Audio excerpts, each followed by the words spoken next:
Hi guys, my name is Sahil and welcome back to learn with Sahil. आज हम लोग class 9 है, हमारा डे 9 है, जिसमें हम लोग बेसिक से स्पोकन इंग्लिश कोर्स के बारे में हम लोग पढ़ रहे हैं। कैसे हम लोग स्पोकन इंग्लिश बेसिक से सीख सकते हैं और सिर्फ हमारा प्रैक्टिकल पार्ट हमारे काम में आता है वो हम लोग पढ़ रहे हैं। तो आज की क्लास में हम लोग बात करने वाले हैं एक 1 आवर डेली रूटीन की। ये एक कॉन्सेप्ट मैं आपको एक पूरा रूटीन बताऊंगा। इस रूटीन में आपके सारे एलिमेंट्स कवर हो जाएंगे इंग्लिश स्पीकिंग के, यानी आप इसमें इसकी हेल्प से आप रीडिंग कर पाएंगे, लिसनिंग कर पाएंगे, स्पीकिंग कर पाएंगे। सारे एलिमेंट जो भी हैं जो हमारे काम में आते हैं इंग्लिश सीखने के लिए, वो आपको इसमें कवर हो जाएंगे। तो ध्यान से देखिएगा, एंड तक देखिएगा। और एक चीज और मैं आपसे रिक्वेस्ट करूंगा, अगर आपके पास 1 घंटा नहीं है देने के लिए तो बच्चे आधा घंटा दे दे, 15 मिनट दे दे, लेकिन प्लीज इस पूरे मेथड के, इस पूरे रूटीन के सारे स्टेप्स को फॉलो करें, क्योंकि ये हर स्टेप आपके लिए इंपॉर्टेंट है। एक एक करके मैं अभी आपको समझाता हूं। तो शुरू करते हैं। आज हम लोग पढ़ने वाले हैं 1 hour daily routine. 1 hour daily routine, ये वो रूटीन है जो आपको घर पे डेली बेसिस पे फॉलो करना है। अब आप में से अगर किसी को 1 आवर नहीं है तो जैसा मैंने कहा आधा घंटा कर सकते हैं, 15 मिनट कर सकते हैं, अपने कन्वीनियंस के अकॉर्डिंग। ठीक है, अब करना क्या है 1 आवर डेली रूटीन में, सबसे पहले आप समझे। स्टेप नंबर 1 जो है डेली रूटीन का, वो ये है कि आपको सबसे पहले एक वीडियो आइडेंटिफाई करना है, यानी आइडेंटिफाई अ वीडियो। आइडेंटिफाई कर सकते हैं या फाइंड अ वीडियो कर सकते हैं, दोनों में से जो भी आप लिखना चाहें।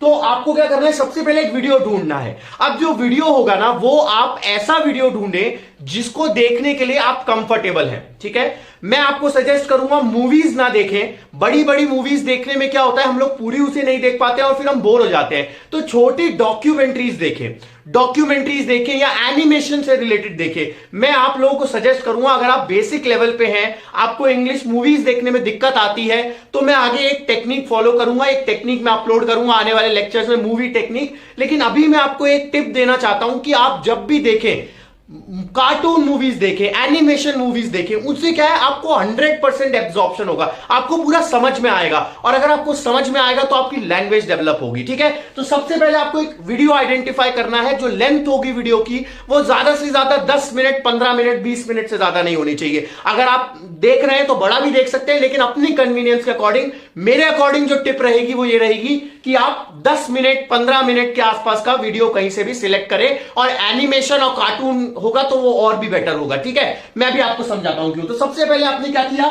एक वीडियो को आइडेंटिफाई किया अपने कन्वीनियंस के अकॉर्डिंग, समझ में आना चाहिए। ऐसा नहीं कि आप ऐसी चीज देख रहे हो जो आपके समझ में नहीं आ रही है। ठीक है, तो यहां पे हमने स्टेप 1 हो गया। स्टेप 2 में आपको क्या करना है, स्टेप 2 के अंदर आपको उस वीडियो को देखना है। और कैसे देखना है, सबटाइटल्स के साथ देखना है। Watch the video with subtitles. अब बहुत से लोग बोलेंगे कि सर ये तो पहले से ही पता है मुझे कि सबटाइटल्स के साथ देखना होता है, सबटाइटल्स के साथ देखना होता है। ठीक है, ये तो आपको पहले भी, ये तो आप मतलब बेसिकली पहले भी आपको पता होगा। लेकिन यहां पे हम लोग क्या करने वाले हैं, हम लोग इस बार सबटाइटल्स को पढ़ेंगे। हम लोग, आपको क्या करना है, एक एक सबटाइटल को उसके साथ साथ पढ़ना है, यानी read along with the character. यहां पे इंपॉर्टेंट पॉइंट क्या है, read along with the character के साथ, जो आदमी बोल रहा है उसके साथ साथ में ही हमको वो पढ़ते हुए चलना है। समझ में आ रहा है, जैसे वो बोल रहा है उसको कॉपी करने की कोशिश करनी है। अब अगर आप उसको कॉपी करोगे ना तो क्या होगा, इससे हमारी 2 इंप्रूवमेंट्स होंगे। सबसे पहला आपका इंप्रूवमेंट होगा प्रोनाउंसिएशन का, और दूसरा इंप्रूवमेंट आपका होगा टोन का। प्रोनाउंसिएशन का और टोन का इंप्रूवमेंट होगा, और एक और चीज का इंप्रूवमेंट होगा, वो है मैनर ऑफ स्पीकिंग।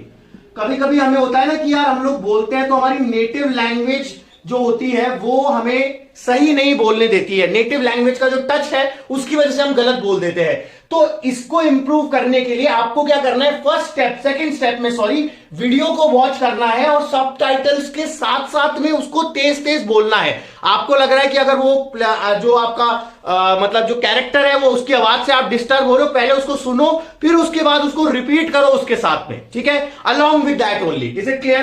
तो ये हो गया हमारा स्टेप नंबर 2। अब देखो, हम लोग यहां पे सबटाइटल्स को पढ़ने के लिए क्यों बोल रहे हैं।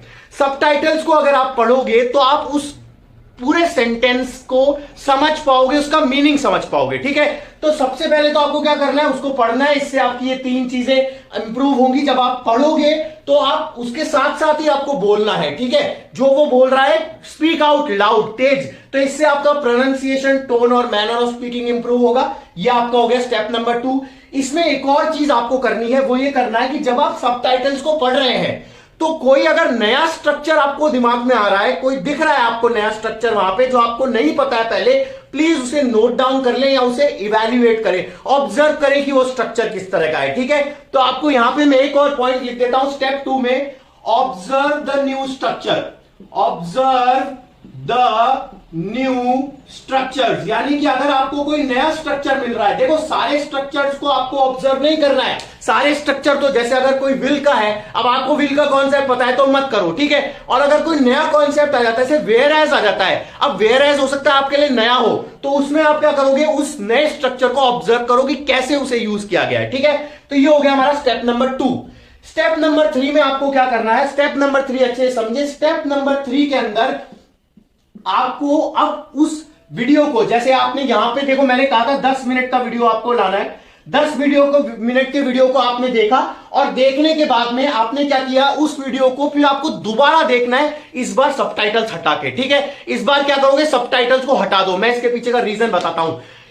आप जब भी किसी भी लैंग्वेज को, अगर वो आपकी नेटिव लैंग्वेज नहीं है, यानी इंग्लिश हमारी नेटिव लैंग्वेज नहीं है, हमारी मदर टंग नहीं है, तो जब भी आप इंग्लिश को पहली बार किसी सेंटेंस को सुनते हैं तो आपका ब्रेन जो है वो उसकी मीनिंग समझने की कोशिश करता है, जो आप बोलना चाह रहे हैं या जो भी आदमी सामने वाला बोलना चाह रहा है। तो पहली बार में आपका ब्रेन क्या करता है, वो हमेशा मीनिंग समझने की कोशिश करता है। ठीक है, और जब आप उस चीज को दूसरी बार सुनते हो, सेम चीज को, तो आपका माइंड जो होता है वो लैंग्वेज को एब्जॉर्ब करता है, यानी वो स्ट्रक्चर्स को ऑटोमेटिकली एब्जॉर्ब करता है, तो उससे फ्लुएंसी बढ़ती है।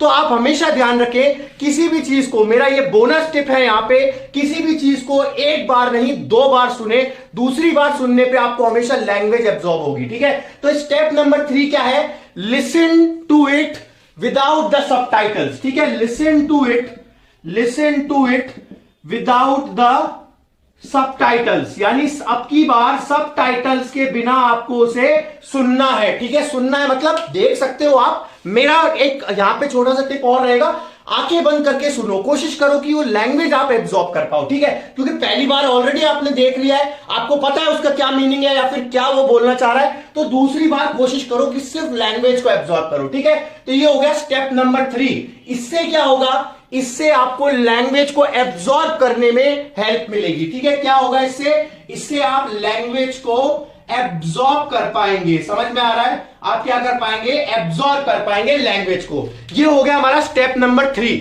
स्टेप नंबर 4, अब बढ़ते हैं अगले स्टेप पे। स्टेप नंबर 4 में आपको क्या करना है, स्टेप नंबर 4 के अंदर आपको ये ध्यान रखना है, जब आपने उसको सुन लिया, अब आप क्या करो, देखो अब स्टेप नंबर 4 ऑप्शनल है।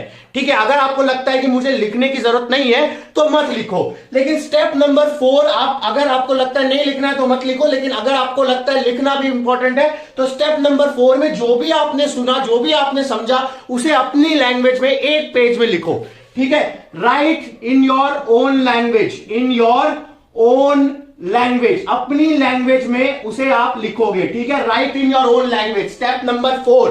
ठीक है, ये ऑप्शनल है, जैसा मैंने कहा, जरूरी नहीं है कि आपको लिखना ही है। अगर आपको लगता है कि मैं नहीं, मतलब मेरे को लिखना आता है, मेरे को स्ट्रक्चर्स पता है, तो मत लिखो, स्टेप नंबर 4 को अवॉइड कर दो। ठीक है, और आखिरी वाला जो स्टेप है ये सबसे इंपॉर्टेंट है, ये मैं यहां ऊपर लिख रहा हूं, स्टेप नंबर 5। स्टेप नंबर 5 में आपको क्या करना है, आपको जो भी आपने समझा, जो भी आपने समझ में आया आपको 10 मिनट के वीडियो देखने में, 15 मिनट में, 20 मिनट में, उस चीज को आप वापस से बोलोगे, अपनी लैंग्वेज में आप बोलोगे, और मिरर के सामने बोल सकते हो, या फिर हो सकता है अगर आपको मिरर वाला पसंद नहीं है तो आप सिंपली अपना रिकॉर्डर ऑन करके और बोलना स्टार्ट कर दो। ठीक है, मैं आपको एक चीज की गारंटी दे रहा हूं, अगर आपने ये 5 स्टेप फॉलो कर लिए, 5th स्टेप पहले मैं लिख देता हूं। स्टेप 5 है स्पीक व्हाट यू अंडरस्टूड।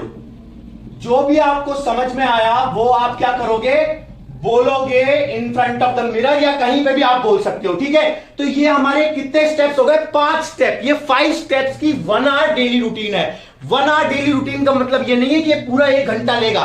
देखो अपने हिसाब से करो। अगर आपने यहाँ पे 10 मिनट का वीडियो चूज किया, ठीक है, तो 10 मिनट आपको पहली बार उसे देखने में लगेंगे, 15 मान लेते हैं, 15 मिनट पहली बार, 15 मिनट लगेंगे दूसरी बार देखने में। अगर हम आराम आराम से भी देखेंगे तो 15 का 15 आधा घंटा, आधा घंटे के बाद लिखने में अगर आप टाइम लगाएंगे तो 10-15 मिनट लिखने में, और बोलने में भी 10-15 मिनट। इस तरह से मैंने 1 घंटे का टाइम लिया है। अगर आप वीडियो 10 मिनट की जगह 5 मिनट का ले लेंगे तो टाइम आधा घंटा हो जाएगा, ठीक है। लेकिन स्टेप सारे फॉलो करें। 4 स्टेप को आपके लिए ऑप्शनल है, लिखना चाहो तो लिखो, नहीं तो मत लिखो। मैं बोलूंगा अगर आप बेसिक्स पे हो तो लिखने पे भी कॉन्सेंट्रेट करो, क्योंकि जब आप लिख लोगे ना तो उसके बाद जब आप बोलोगे तो आपके माइंड को पता रहेगा क्या बोलना है, क्योंकि आपने खुद ने लिखा है। और कॉपी करने की कोशिश मत करना, ठीक है। तो ये 5 स्टेप मेथड आप फॉलो करो। इसका आप स्क्रीनशॉट ले सकते हैं। 5 स्टेप 1 आवर डेली रूटीन है। इसको अगर आप डेली फॉलो करोगे बच्चे, मेरी गारंटी है कि आपको सारी चीजें अच्छे से इंग्लिश पूरी समझ में आएगी। कैसे? क्योंकि देखो स्टेप नंबर 1 में हमने आइडेंटिफाई किया, ठीक है। स्टेप नंबर 2 में हमने वॉच किया, हम वॉच कर रहे हैं, ऑब्जर्व कर रहे हैं, ठीक है। और उसके साथ साथ में हम क्या बोल रहे हैं, हम बोल भी रहे हैं, कैरेक्टर्स के साथ साथ में अपनी टोन भी प्रैक्टिस कर रहे हैं, ठीक है। तो ये स्टेप नंबर 2 इंपॉर्टेंट है। तो यहां पे हमारा क्या हो गया, हमने ऑब्जर्व किया, माने देखा, हमने ऑब्जर्व कर लिया। थर्ड स्टेप में क्या किया, लिसनिंग की प्रैक्टिस हो गई। यहां पे आपकी किसकी हो गई, रीडिंग की और ऑब्जर्वेशन की, स्टेप नंबर 2 पे। स्टेप नंबर 3 में लिसनिंग की प्रैक्टिस हो गई। स्टेप नंबर 4 में राइटिंग की प्रैक्टिस हो गई। और स्टेप नंबर 5 में स्पीकिंग की प्रैक्टिस हो गई। तो सारी प्रैक्टिस आपकी ये 5 स्टेप टेक्निक, 5 स्टेप जो 1 आवर डेली रूटीन है, इसमें सारा कवर हो गया। इसका स्क्रीनशॉट ले लें। और अगर आपको वीडियो अच्छा लगा होगा इस तो लाइक करें, चैनल को सब्सक्राइब करें। आगे आने वाले वीडियोस में मैं और ऐसी टेक्निक्स और टिप्स ऐड करता रहूंगा। दूसरा एक मेरा कोर्स और चल रहा है जो कि प्रैक्टिकल स्पोकन इंग्लिश का है। अगर आपने उसे नहीं देखा है तो जाके देख लें। उसमें मैं डेली बेसिस पे वीडियोस डाल रहा हूं, जिसमें मैं आपको टेक्निक, एक्टिविटी देता हूं प्रैक्टिस करने के लिए और कॉन्सेप्ट देता हूं समझने के लिए, ठीक है। तो उसको फॉलो करते रहे, उसको देखते रहे। और ये तो सीरीज हमारी चल रही है। एक और अनाउंसमेंट है मेरी तरफ से, अगर आपको लगता है कोई टॉपिक आपको कवर करवाना है तो प्लीज उसे कमेंट बॉक्स में डालें। I will be really happy to cover that topic and definitely will cover that. Alright, so thank you so much guys, see you in the next class. Thank you so much, have a great day and take care of yourself, stay safe, bye bye, thank you so much, see you, thank you.